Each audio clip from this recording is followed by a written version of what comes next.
ะมาสาตวะ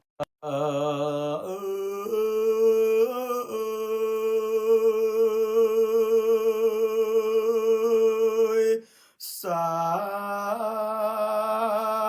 ธา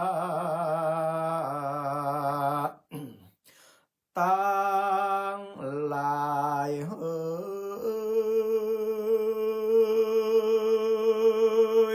หนุ่มเท้า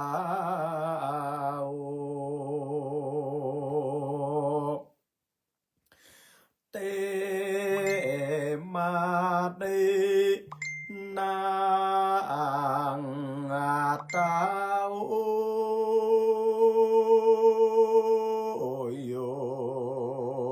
ดา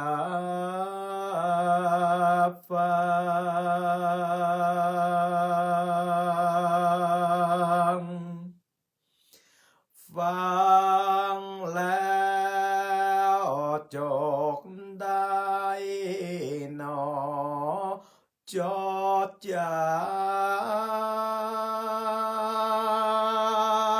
ำฮือแม่น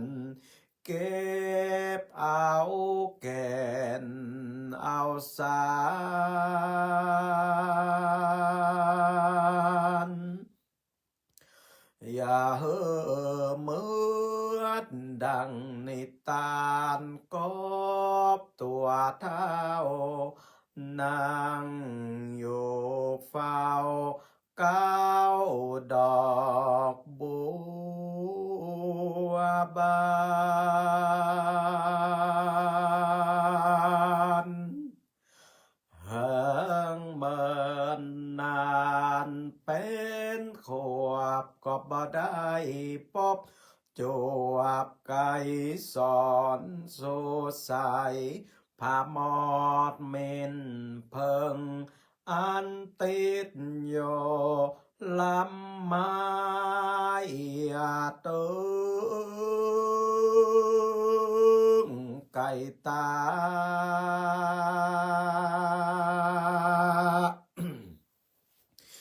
ก็ปากันแม่สอดล้อนเอายอดบัวไข่โอ้ป่าไม้ดังนี้แล้วก็มาได้หนุ่มเทาหน่อยยิงใจ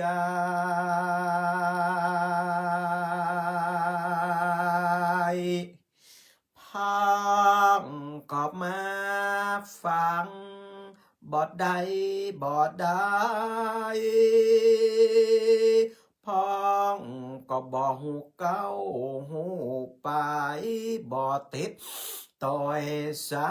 ยสืบซ้อนบ่ได้สืบคนเอาแก่นเอาสารก็มาเมื่อดังในตาลกบตัวเท้านางอยู่เฝ้าเก้าดอกบัวนั่นแหละนะ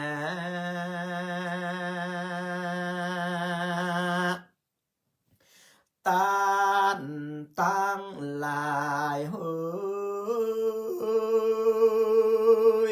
จงแม่ใจเล่งโลในธรรม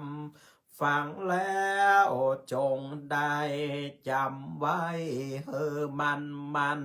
เอาไว้ผ่าดับในตอนจากเป็ดเมงมองคนอ่านพาสูตรอ่านจักได้เกิดสุขสามภาการเกิดว่าสุขในสงสา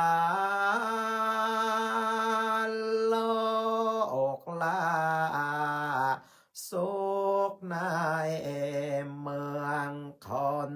สุขในเมืองบนแลจันฟ้าและสุขในเมืองแก้วยอดมหาเนราปานนะโมตัสสะภะคะวะโตอะระหะโตสัมมาสัมพุทธัสสะกาเลนะธัมมัสสะวะนังเอตัมมังกลโมตตะมันติสาทาวดุลาสัพปุลิสาตังหลายตั้งยิงใจม้วนหมู่อันปากันมาสู่ดาฟัง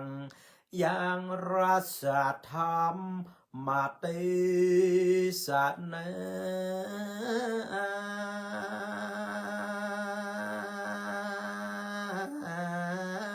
กันนี้เพื่อจักกล่าวจี้ยาวไปถึงป่าละเมธรรม10 ตัดแห่งองค์สมเด็จพระสัมมาสัมพุทธเจ้าที่ได้ปั๊มเปงบำเพ็ญมา ขอศรัทธาหนุ่มเทาจงทอมทาดาฟังบาดนี้แดดเตอ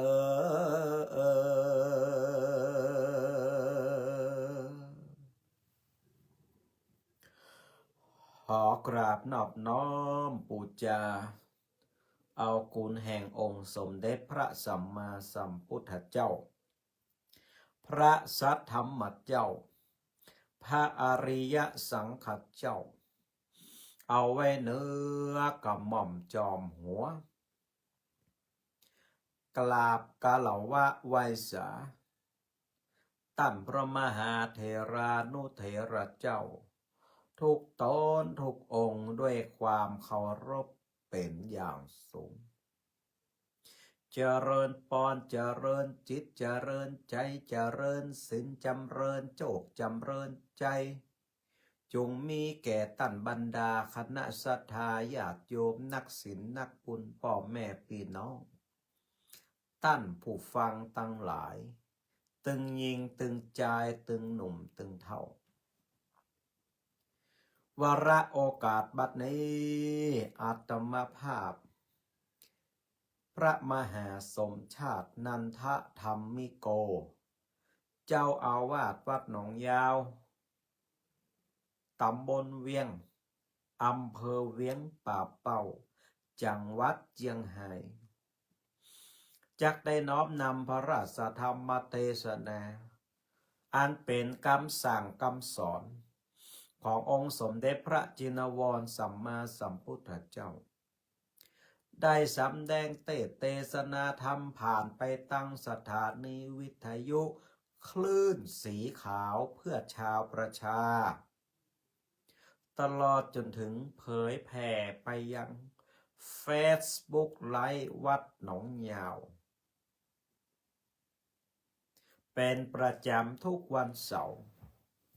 วันนี้เป็นวันเสาร์ที่8 มีนาคมพุทธศักราช 2568 ศรัทธาญาติโยมทั้งหลายช่วงนี้ปะกันพ่องบ่ปะกันพ่องบางครั้งก็ศาสนากิจนิมนต์ก็มาตรงกับวันเสาร์พอดีบ่ฮู้จะเนี่ยจะได้นะก็ในฐานะที่เป็นตู้เจ้าเนาะหับกิจนิมนต์ศรัทธาญาติโยมแล้วเนาะก็จะต้องไปทำหน้าที่ให้ดีที่สุด เศร้าแล้วก็มาได้ออกอากาศก็เติ้งหาศรัทธาญาติโยมเหมือนกันวันนี้มีโอกาสเนอะ ก็ได้มาพบปะกับศรัทธาญาติโยมแห่งครั้งหนึ่งนะเดี๋ยวกินข้าวแนมข้าวง่ายเสร็จเรียบร้อยนะก็จะปาพระสงฆ์องค์เน้นไปช่วยการช่วยงานที่วัดตุ้งเศรษฐีซึ่งเพิ่นก็จะมีอบรมสมโพธิเสกซ่อมย้อมยกสารูปปิมปาพระพุทธเจ้าอีกนะงานมีในวันที่11 12 13 3วันเนอร์ศรัทธาญาติโยมปากันไปห่วมบุญได้วัดตุ้งเศรษฐีอยู่ที่ไหนก็ลายวัดเฟยไฮเป็นน้อยเดียวติดกับวัดเฟียงมนอยู่กลางตงศรัทธาญาติโยมนะหนตางเข้ามาก็ผ่านไปทางถนนลักสายเส้นใหญ่เจียงใหม่เจียงไฮ้เข้าตีปากตางนุจนาถก็ได้ศรัทธาญาติโยมนะซึ่งเปิ้นก็ได้สร้างวัดใหม่แปลงวัดใหม่นะวัดนี้ศรัทธาญาติโยมทั้งหลายเนาะเมื่อ2-3 ปีที่ผ่านมานั้นตั้งสถานีวิทยุคลื่นสีขาวเพื่อชาวประชาก็ไปช่วยกันแปลงกันสร้างศาลาบำเพ็ญบุญขึ้นมา1 หลังเนาะซึ่งก็นำโดยท่านอาจารย์พระครูอภิวัฒนวิกรมตลอดจนถึงครูบาอาจารย์พระนักจัดรายการสถานีวิทยุทุกตนที่เปิ่นไปห่วมก่อสร้างห้างแปลงบัดนี้ศรัทธาญาติโยมทั้งหลายเนาะตั้งเจ้าอาวาสเปิ่นคณะศรัทธาญาติโยมทั้งหลายเปิ่นก็จะได้มีการอบรมสมโพธิสารูปพระพุทธเจ้าเสกซ่อมย้อมยกไข่ตาพระเจ้าศรัทธาญาติโยมเพื่อได้เป็นตีส่วนรวมจิตใจของคณะศรัทธาญาติโยมพ่อแม่พี่น้องทั้งหลายที่มาจากทิศทั้ง4บ่เท่าแต่นั้นยังมีการยกชัดสืบโหราจาตาหลวงศรัทธาเก้าศรัทธาญาติโยมอะไรต่างๆตัวจากนั้นก็อาตมาภาพก็ถือเอาโอกาสนี้จักจวนเชิญจวนศรัทธาญาติโยมพ่อแม่พี่น้องตั้งเวียงป่าเป้าตั้งแม่ขาจานจักจวนศรัทธาญาติโยมที่ฟังสถานีวิทยุคลื่นสีขาวได้เข้ามาช่วยกันแปลงสร้างวัดใหม่วัดนี้คือมีความจำเริญรุ่งเรืองก้ำจูพระพุทธศาสนาไปใจก็เป็นการสร้างบารมีธรรมเพื่อเกิดขึ้นกับตนกับตัวกับชิดกับใจเนาะจากนั้นวันนี้ก็เลยเอาธรรมะเรื่องของบารมี10บารมี10 ข้อที่เฮาอยู่บ้านบ่ได้เนี่ยเฮาก็สร้างได้มานำเสนอจี้แจงให้กับศรัทธาญาติโยมทั้งหลายแล้วก็จะได้เชื่อมโยงไปถึงการสร้างบารมีธรรมของพระเวสสันดรมาเล่าให้ศรัทธาญาติโยมได้สดับรับฟังบารมี10ที่อยู่บ้านเฮาก็สามารถสร้างได้มันได้แต่หือตุเจ้าเฮาจะสร้างบารมี10นี่เฮาอยู่บ้านบัดได้เฮาจะสร้างบารมี10ได้แต่หือตุเจ้าก็ต่อไปว่าได้ศรัทธาญาติโยมข้อที่1รู้จักให้นี่ก็เป็นตานะบารมี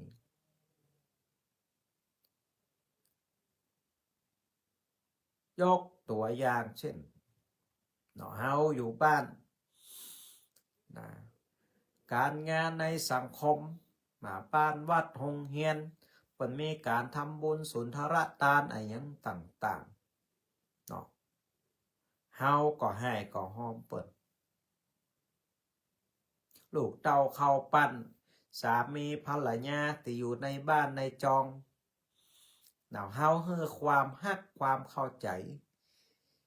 จี้แจงธรรมะติถูกต้องเฮือกับลูกกับหลานเฮาอันนี้เปิ่นก็ห้องว่าเป็นการสร้างตานะบารมี บารมีที่เกี่ยวกับการรู้จักให้ข้อที่สองกายวาจาและจิตใจดี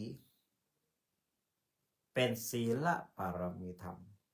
เฮาอยู่บ้านอยู่จองศรัทธาญาติโยมเฮารักษาศีลห้ามันครบนี่นะตั้งมั่นกายวาจาใจให้ดี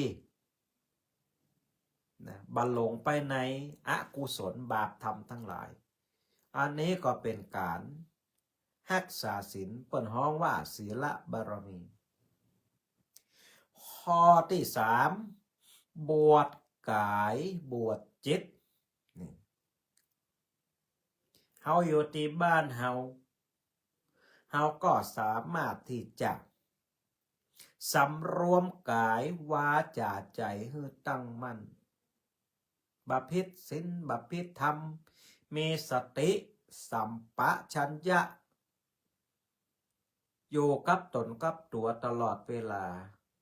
พุทโธธัมโมสังโฆอยู่ตลอดเวลา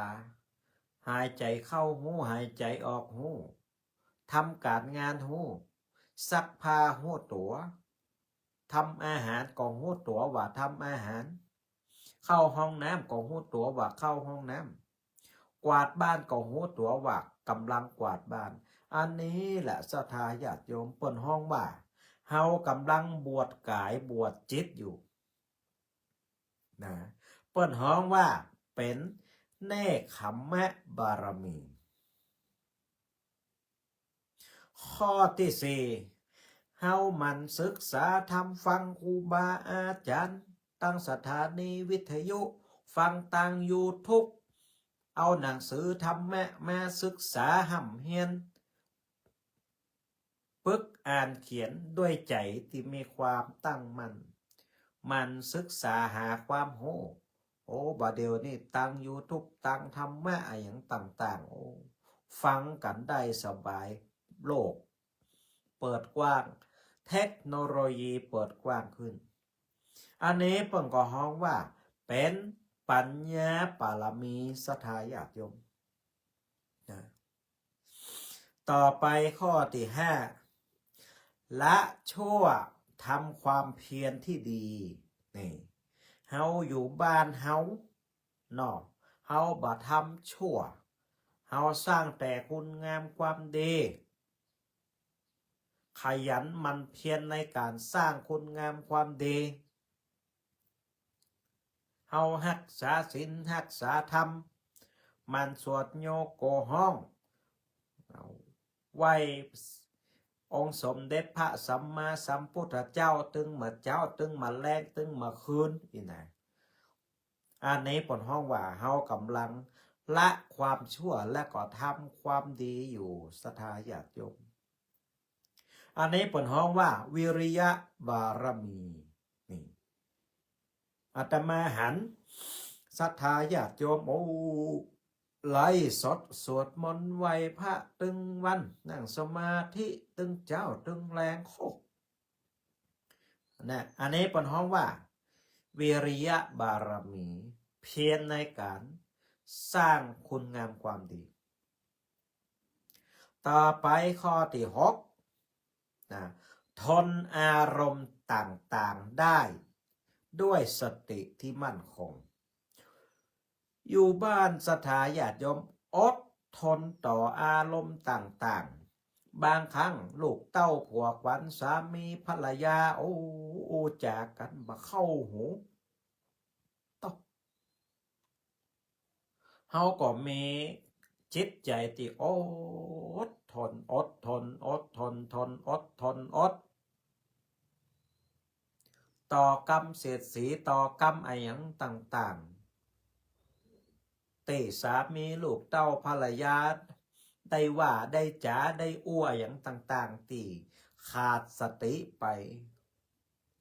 เฮาก็มีความอดทนต่ออารมณ์ต่างๆเหล่านั้นที่มันมากระทบตาหูจมูกลิ้นกายและใจของเฮาได้อีนะเฮาทำเอาหูเอาหูไปแน่เอาตาไปให้บ่สนใจฟังหูซ้ายทะลุหูขวาปล่อยอารมณ์มันเย็นอารมณ์มันดีขึ้นมาเมื่อใดนี่เฮาก่อยอู้ก่อยจากกันด้วยเหตุด้วยผลถ้าลึงตึงตั้งใส่กันหันโอ้ศรัทธาญาติโยมบ้านหลังนั้นครอบครัวนั้นก็บ่มีความสุขเนี่ยถ้าเฮาอดทนเนาะต่ออารมณ์สิ่งต่างๆเหล่านั้นได้นี่เปิ้นฮ้องว่าขันติบารมีศรัทธาญาติโยม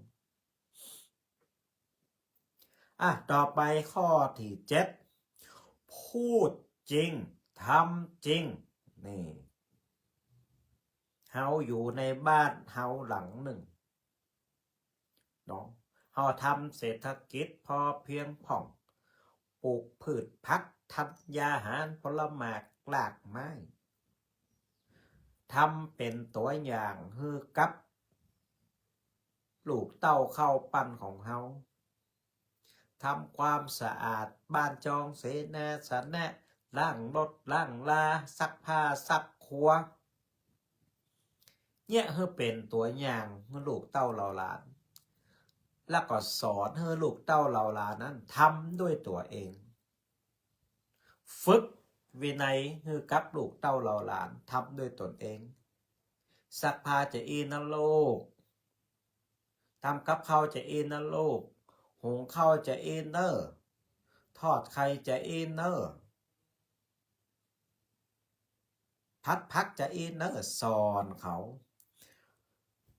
เพื่อเขามาแยะมาทำตัวโอ้จริงทำจริงบ่ใจว่าไปแยะให้เขากินเนี่ยมดสถาญาติโยมแล้วเขาจะแยะไอ้หยังบัดจ้างสถาญาติโยม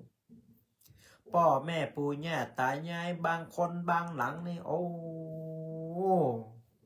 นอซักผ้าเฮอเนี่ยเจนเฮอหุงข้าวเฮอลูกหลานมันหันอย่างอันเนี่ยมันก็แย้มใจกับศรัทธาญาติโยมมันบ่มีความเพียรพยายามที่จะช่วยเหลือตัวเก่าถ้าวันใดวันหนึ่งถ้าพ่อแม่ปู่ย่าตายายเจ็บเป็นล้มตายไปศรัทธาญาติโยมเขาจะเนี่ยจะใดเพราะเขาบ่ได้ถูกฝึกมานะแต่ถ้าเขาถูกฝึกแล้วศรัทธาญาติโยมเขาก็สามารถที่จะเอาตัวรอดได้นี่เพราะฉะนั้นสอนเขานะศรัทธาญาติโยมนะโอ้แต่ทำแต่สอนเขาแต่อันนี้เป็นสัจจะบารมีนี่เขาอยู่บ้านเขาก็ทำได้นะศรัทธาญาติโยมต่อไปข้อที่8มีความตั้งอกตั้งใจในสิ่งที่ทำนี่ยกตัวอย่างเช่นเฮาพยายามฝึกตัวเก่าในการที่จะบำเพ็ญคุณงามความดีก็คือว่ามันสวดมนต์ไหว้พระประพฤติปฏิบัติธรรมนั่งสมาธิอยู่ในบ้านในจองของเฮานะตึงมาเจ้าตึงมาแลกตึงมาคืนอาตมาเชื่อว่าบ้านทุกหลังนี่มีสาหูพระพุทธเจ้ามีห้องพระห้องกรรมฐานอยู่เฮาก็เข้าไปศรัทธาญาติโยมนั่งสมาธิภาวนาสวดมนต์ขยันเป็นอาจินขยันมันเพียรทำนะตั้งอกตั้งใจว่าจะสร้างบุญสร้างกุศลให้เกิดขึ้นกับตัวเฮาตึงมาเจ้ามาตอนมาแรงมาค่ำมาคืนก่อนรับก่อนนอนนะ ทำความเพียรพยายามสร้างบุญเอาไว้และบ่ปล่อยเวลาให้เปล่าประโยชน์ไอ้ลูกอันนี้เป็นห้องว่าคนมีความตั้งอกตั้งใจเนาะอันนี้เป็นห้องว่าอธิษฐานบารมีฮะบารมี10อะอยู่ในบ้านเฮาล่ะขึ้นอยู่กับว่าเฮาทำกับบ่ทำต่ออันนั้นต่อไปข้อที่9สร้างความรักให้กว้างใหญ่นี่เฮาอยู่ในบ้านของเฮาหลังหนึ่งเฮาพยายามสร้างความฮักความเมตตาเฮาอย่าสร้างความเดือดเนื้อร้อนอกร้อนใจอย่าสร้างความเกลียดชังให้เกิดขึ้นในบ้านของเฮาเป้หู2น้องหู1ช่วยกันหาเหตุหาผลหาความเป็นกลางครอบครัวของเฮาก็จะมีความสุขเฮาใจความฮักความเมตตาของเฮานั่นเป็นตัวร้อยลัดครอบครัวของเฮาเพื่อมีความฮักความเมตตาซึ่งกันและกันผัวก็ฮักเมียบ่นอกใจเมียเมียก็ฮักผัวบ่นอกใจผัวพ่อแม่ดูแลลูกเต้าอันใดขาดตกบกพร่องไปก็หาเฮือมาเติมมาเต็มเฮือได้แล้วก็สอนลูกเต้าเข้าปั้นเฮานะเฮือมีความฮักความเมตตาต่อสรรพสัตว์ทั้งหลายต่อเปื้อนมนุษย์นะเข้าแม้กาไก่อะไรอย่างต่างๆในบ้านในจองเพื่อแผ่เมตตาให้ไปสถานญาติโยมอันนี้แหละเปิดห้องว่าเมตตาบารมีต่อไปข้อที่10บารมีข้อสุดท้ายรู้จักปล่อยให้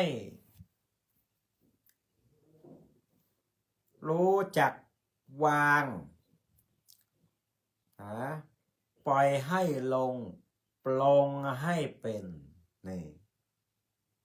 บางทีในบ้านครอบครัวของเฮาศรัทธาญาติโยมโอ้เนาะบางครั้งเฮาก็บ่สามารถที่จะแก้ไขปัญหาอะไรอย่างต่างๆที่มันเกิดขึ้นได้เนาะมันเกินสติปัญญาของเฮามันเกินความสามารถของเฮาเฮาก็ต้องปล่อยให้เป็นเย็นให้ได้ก็คือปลงวางผ่องยกตัวอย่างบางครอบครัวเนี่ยโอ้สามีติดยาเสพติดลูกติดยาเสพติดสถาญาติโยมมันมีแต่นะโอ้เราในฐานะที่เป็นเมียเอาห้ามเขาบ่ได้ล่ะถึงว่าไปห้ามไปแม่ฆ่าเขาตายเนี่ยจะแย่จะได้นั่นบางสิ่งบางอย่างที่มันเกินสติปัญญาของเฮาก่อนเนาะเฮาก็ปล่อยโปร่งไปเพิ่มเป็นหน้าที่ของกรรมจัดการเขาคนเดียวเนาะที่จริงใจเขาก็เป็นห่วงเขาเหมือนกันห่วงสามีห่วงลูกเต้าแต่เมื่อเขาถลำลึกไปเกี่ยวข้องกับยาเสพติดอะไรอย่างต่างๆเนี่ยเฮาก็จะต้องเอาตัวเฮารอดให้ก่อนศรัทธาญาติโยมเมื่อตักเตือนแล้วแนะนำแล้วเขาบ่เชื่อบ่ฟังก็ปล่อยให้เป็นกฎแห่งกรรมดำเนินการไปปล่อยให้มันเป็นกฎหมายบ้านเมืองดำเนินการไปศรัทธาญาติโยมเนาะอันนี้เป็นห้องว่าหู้จักปองหู้จักวางนะปล่อยให้เป็นเย็นให้ได้เป็นห้องว่าเป็นอุเบกขาบารมีเนี่ยศรัทธาญาติโยมจากนั้นบารมี10ข้อ1รู้จักให้เป็นตานะบารมี2สำรวมกายวาจาใจเป็นศีลบารมี 3. บวชกายบวชจิตเป็นเนคขมมะบารมี 4. มันศึกษาธรรมะเป็นปัญญาปรมี 5. ละชั่วทำความดีเป็นวิริยะบารมี 6. อดทนอารมณ์ต่างๆที่เกิดขึ้นได้เป็นขันติบารมี 7. อู้จริงทำจริงเป็นสัจจะบารมี 8. มีความตั้งอกตั้งใจแน่วแน่เป็นอธิฐานบารมี 9. มีความฮักความเมตตาเป็นเมตตาบารมี 10. รู้จักปลงจักวางก็เป็นอุเบกขาบารมีศรัทธาญาติโยมเนี่ยศรัทธาญาติโยมบารมี10ตัดนะที่เฮาอยู่ที่บ้านของเฮาเนี่ยเฮาก็สามารถที่จะสร้างบารมีเกิดขึ้นได้บางคนก็เข้าใจผิดว่าโอ้จะสร้างบารมีนี่นะจะต้องเข้าวัดเข้าวาต้องอันนั้นต้องอันนี้นะอันนั้นก็ส่วนหนึ่งศรัทธาญาติโยมที่เป็นหนทางในการสร้างบารมีแต่สิ่งที่อยู่ใกล้ตัวบารมีธรรมที่อยู่ใกล้ตัวของหมู่เฮาตั้งหลายนั่นก็คือว่าเฮาเอาติดบ้านติดจองของเฮานั้นนะสร้างบารมี10ตัดเอาไว้เป็นพื้นฐานเสียก่อนส่วนการไปวัดไปว่าไปห่วมสร้างบุญสร้างกุศลที่หั่นเฮาก็เอาไว้เป็นบุญสมทบศรัทธาญาติโยมเอาไว้เป็นบารมีสมทบนะเอาไปเพาะกับบารมี10ตัดเนาะที่เฮาสร้างเอาไว้ที่บ้านที่จองของเฮานะอยู่บ้านเฮาก็สร้างบารมีธรรมอยู่วัดไปวัดเฮาก็สร้างบารมีธรรมเพิ่มเติมมันก็จะสนับสนุนศรัทธาญาติโยมหอมนักขึ้นนักขึ้นนักขึ้นนักขึ้นก็เป็นบารมีธรรมที่สูงส่งที่จะติดตัวเฮาไปในทุกภพทุกชาติศรัทธาญาติโยมเหมือนกับพระเวสสันดรศรัทธาญาติโยมเปิ้นเป็นลูกของพระเจ้าสัญชัยและพระนางพุทธดีเนาะตั้งแต่เหมือนน้อยศรัทธาญาติโยมนะพระเวสสันดรเนี่ยโอ้มีจิตใจในการสร้างบุญสร้างกุศลมีจิตใจที่จะศึกษาธรรมะต้องนะพระองค์ท่านพระเวสสันดรเนี่ยเสียสละวัตถุภายนอกนะการเสียสละวัตถุต่างๆไปนอกทรัพย์สินเงินทำอะไรต่างๆเนี่ยศรัทธาญาติโยมเปิ้นฮ้องว่าเป็นการละวางความยึดมั่นถือมั่นในตัวตนนี่สละออกไปใจมันก็เบาสละนักมันก็ออกไปนักสละน้อยมันก็ออกไปน้อยในสมัยชมพูทวีปสมัยนั้นนะศรัทธาญาติโยมนะในยุคของพระเวสสันดรนี่การเฮือตาลถือว่าเป็นคุณธรรมอันสูงสุดนะเพราะว่าการเฮือตาลของพระเวสสันดรนั้นเป็นการเฮือตาลที่เกิดจากปัญญาที่หู้แจ้งว่าความทุกข์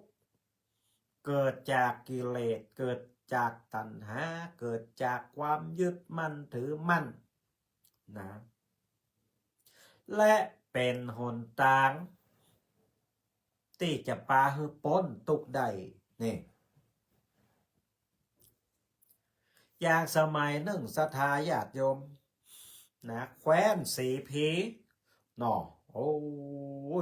จากเป็นเมืองหนึ่งที่มีความเจริญรุ่งเรืองต้อง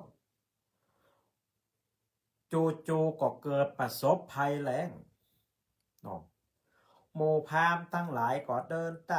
ทางมาขอจ้างปัจจัยนาค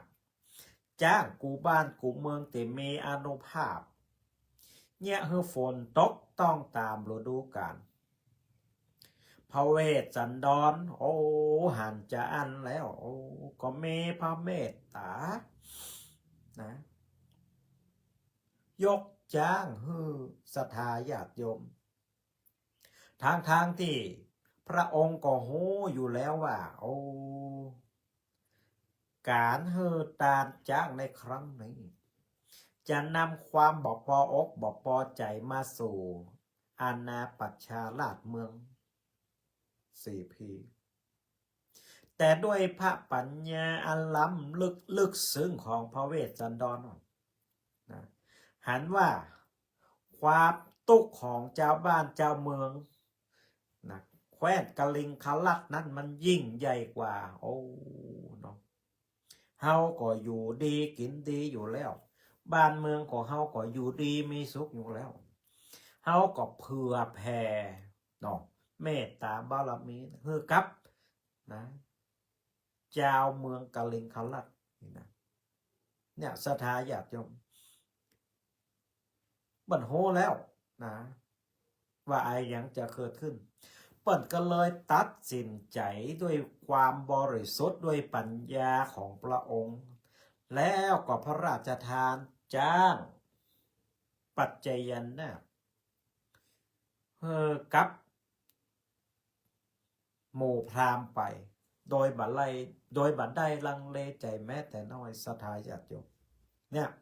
อันนี้คือลักษณะของผู้มีบุญหลังจากนั้นเมื่อข่าวแพร่สะพัดไปศรัทธาประชาชนต่างก็ปากันโกรธกันเขียดกันแค้นเอาไปขับไล่พระเวสสันดรออกจากบ้านจากเมืองไปในที่สุดแต่พระองค์ท่านเข้าใจดีเข้าใจดีแล้วก็ยอมทำตามกฎและเพื่อเป็นการทดสอบขันติบารมีของพระเวสสันดรตัวว่าเขาจะมีความอดทนต่อกำแจ่งกำด่ากำว่ากำติฉินนินทาต่อของพี่น้องเจ้าเมืองสีพีได้มากน้อยขนาดไหนในที่สุดก็ลาออกจากบ้านจากเมืองไปปุ้นไป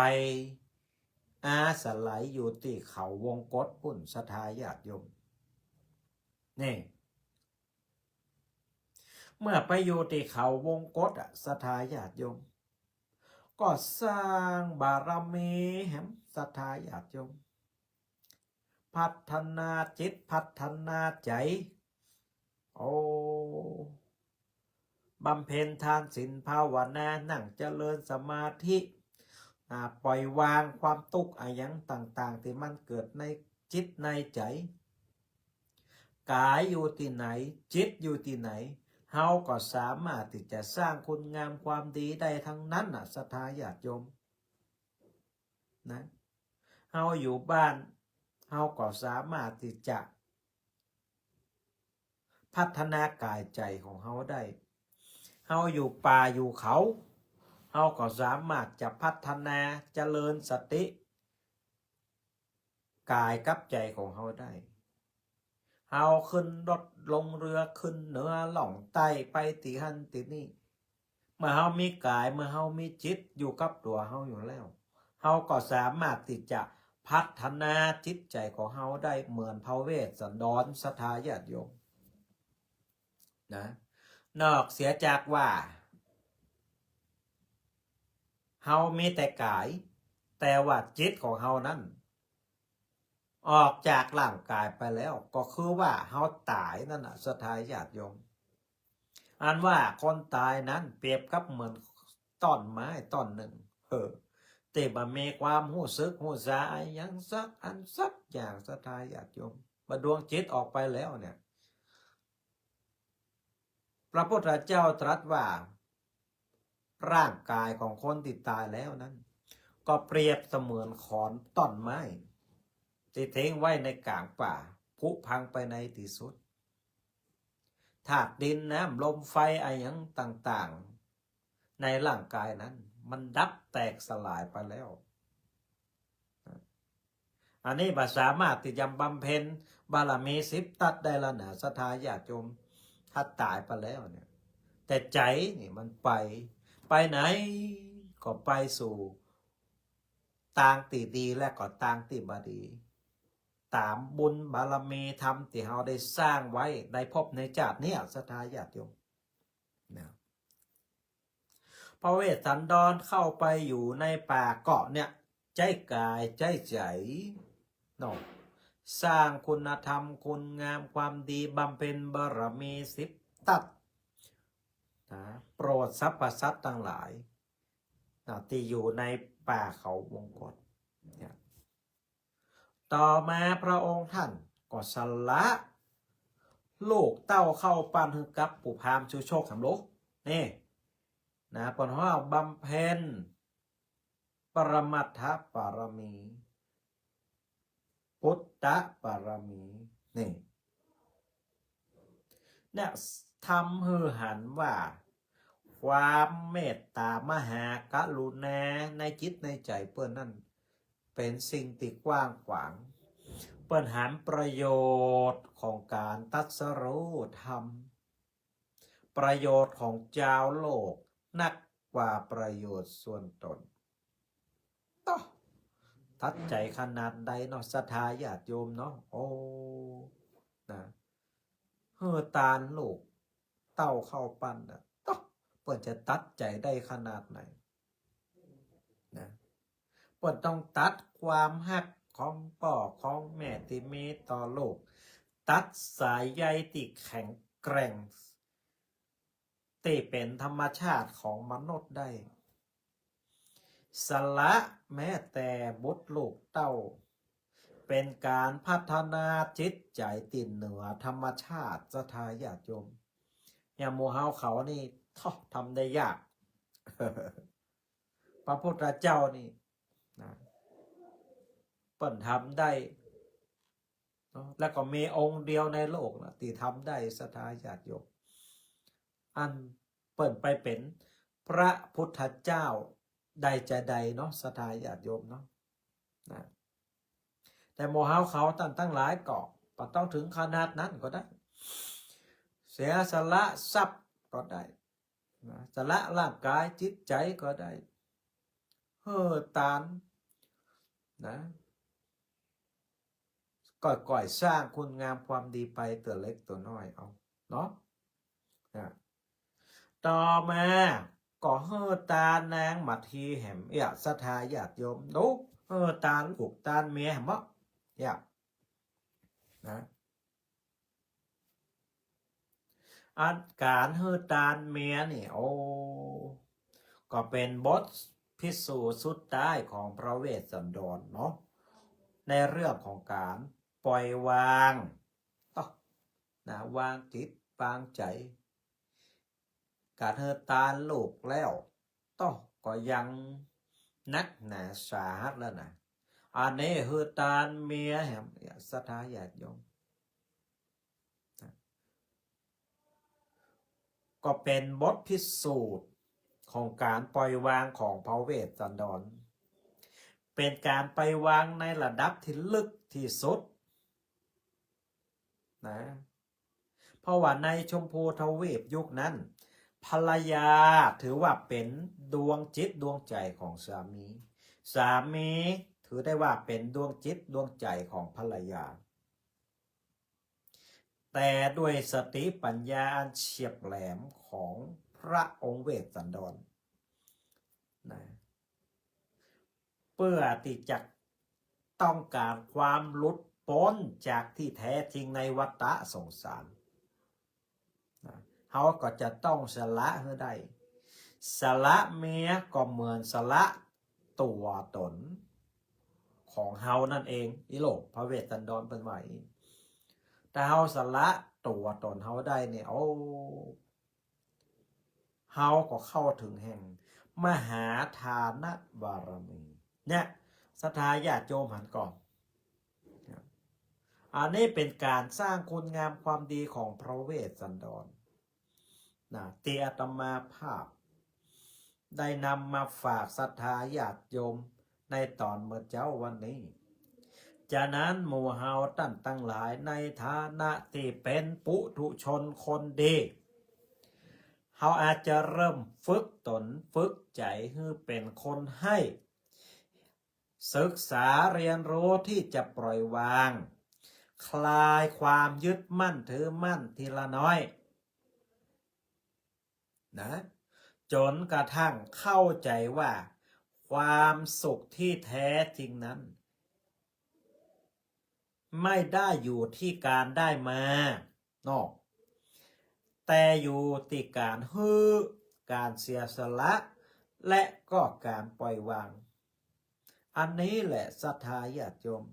คือเส้นทางแห่งการพัฒนาจิตนะที่จะนำไปสู่ความหลุดพ้นในที่สุดเหมือนกับพระจริยาวัดของพระเวสสันดรทุกประการศรัทธาญาติโยมท่านผู้ฟังทั้งหลายฟังธรรมะมาถึงขนาดนี้ก็คงจะระลึกนึกถึงคุณงามความดีบารมี10 ตัดของพระเวสสันดรซึ่งก็คือพระพุทธเจ้าของเฮานั่นเองที่พระพุทธองค์มีมหาเมตตาและมหาปัญญาอันยิ่งใหญ่ที่จะมุ่งประโยชน์สุขแก่สรรพสัตว์ทั้งหลายอย่างแท้จริงปัจจัยแก่เพียงปัจจุบันภพนะศรัทธาญาติโยมแต่ตลอดเส้นทางจนถึงพระนิพพานอันนี้ก็คือเนื้อหาสาระทั้งหมดที่อาตมาภาพได้นำมาฝากให้กับศรัทธาญาติโยมในตอนเมื่อเช้าวันนี้หวังว่าศรัทธาญาติโยมพ่อแม่พี่น้องทั้งหลายคงนำไปพินิจพิจารณากึดพอว่ามัน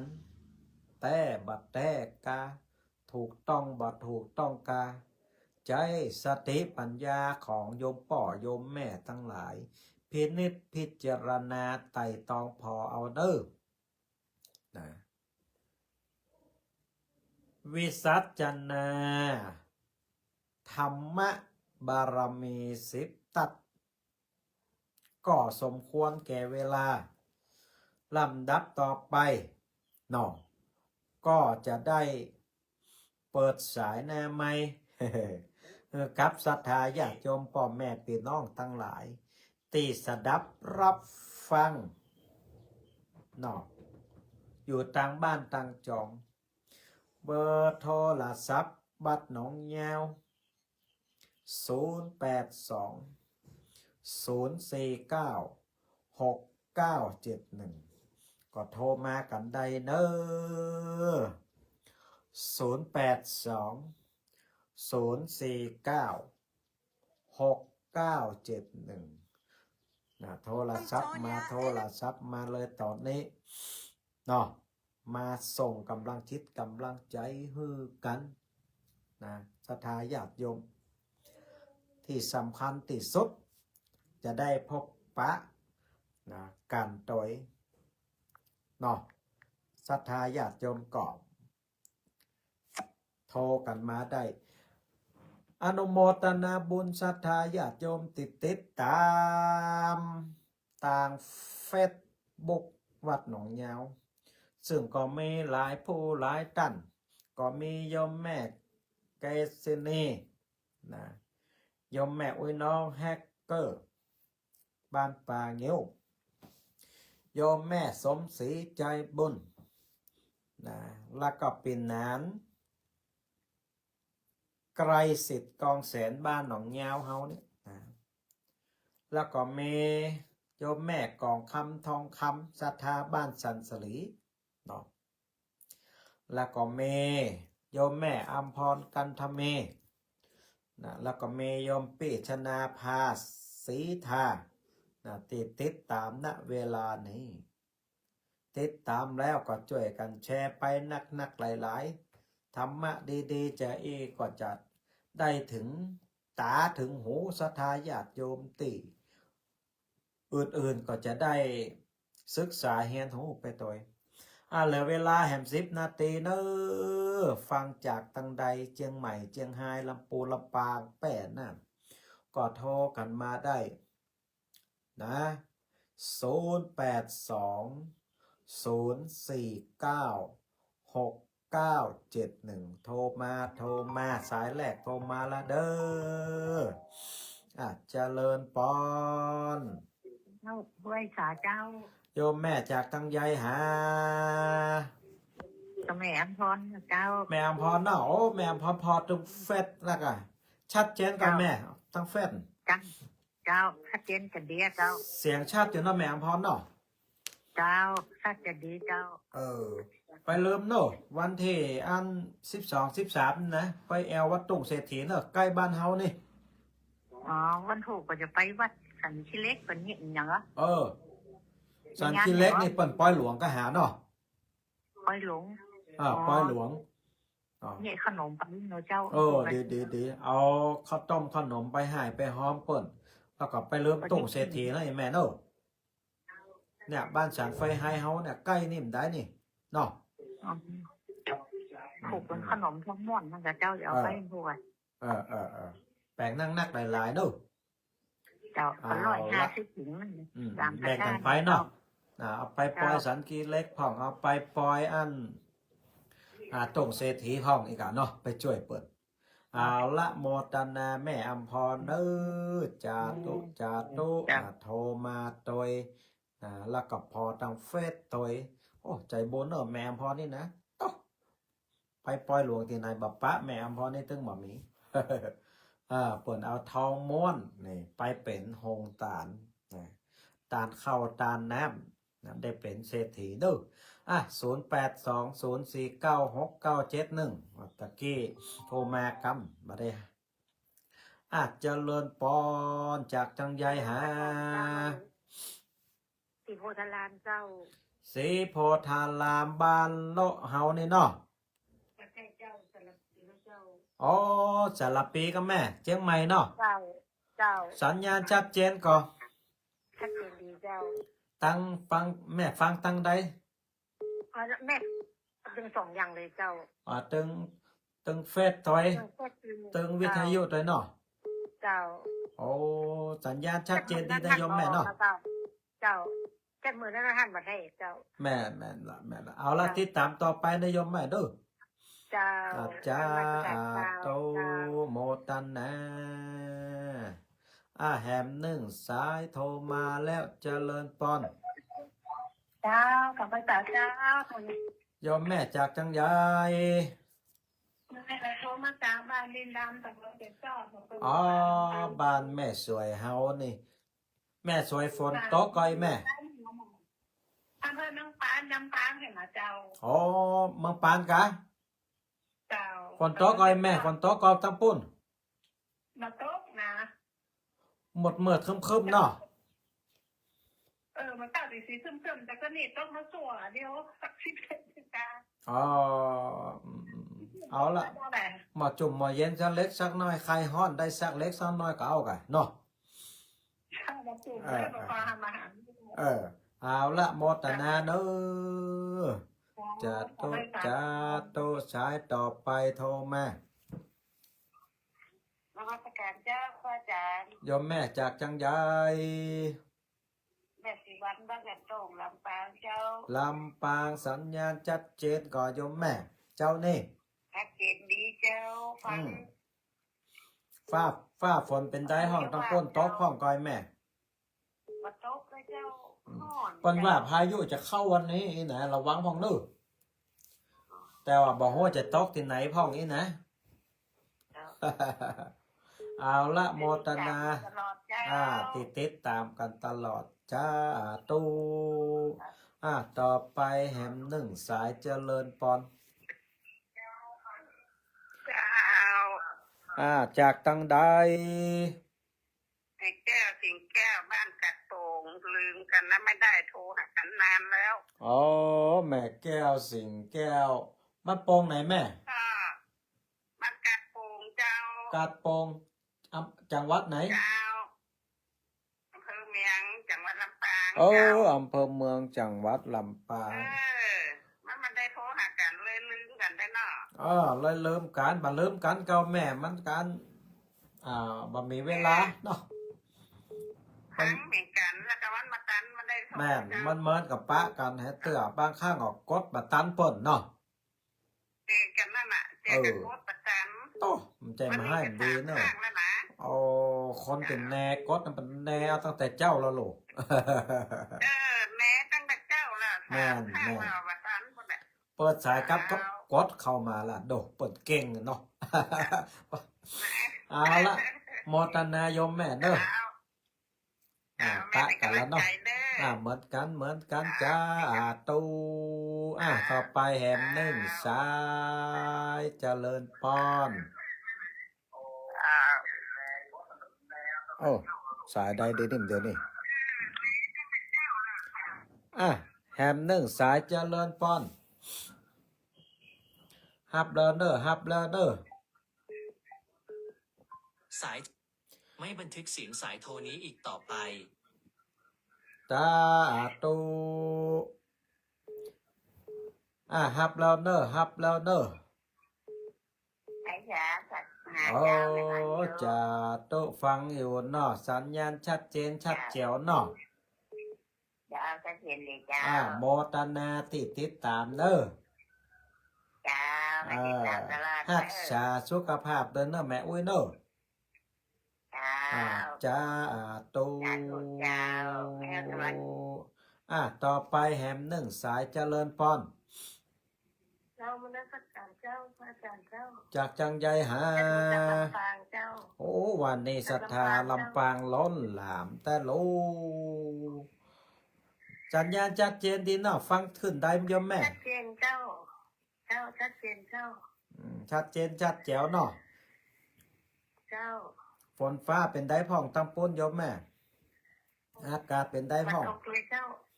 มาตกเจ้า อ๋อ ฝนมาตก อ๋อ แต่วันก็ร้อนเจ้า พยา เจ้าก็เย็น พยากรณ์อากาศเปิ่นว่าอันเนาะเปิ่นว่าพายุจะมาวันนี้ พายุบ่าเฮ็บซ้ำนะพายุฤดูร้อนซ้ำนะจะได้ก็รักษาระแวกระวังพ่องเด้อจ้าตูโมตนาต่อไปแหมหนึ่งสายเจริญป้อน57แล้วศรัทธาญาติโยมต่อนะคงจะได้ขอตัวศรัทธาญาติโยมเนาะไปทำภาระหน้าที่ต่อไปเอาละวันนี้โมตนาศรัทธาญาติโยมที่โทรมาทุกสายและก็อนุโมทนาศรัทธาญาติโยมติดตามทางเฟซบางคนก็ติดตามทางเฟซตัวนะโทรศัพท์ตัวนี่อันนี้เปิ่นห้องว่าใจถึงกันแท้นะบางคนก็มาปะกันที่วัดนี่นะใครหันแน่ท่านอาจารย์ว่าเป็นยังไงวะตัวต่ำตัวสูงอยู่ว่าศรัทธาญาติโยม ก็มาปะกันที่วัดนะบางคนไปกันตีหันตีนี่ก็ก็หายหอมการแนมกาไฟมานะก็บ่เป็นหยังนะทรงตั้งจิตตั้งใจมาเอาละศรัทธาญาติโยมพ่อแม่พี่น้องทั้งหลายอาตมาภาพก็คงจะน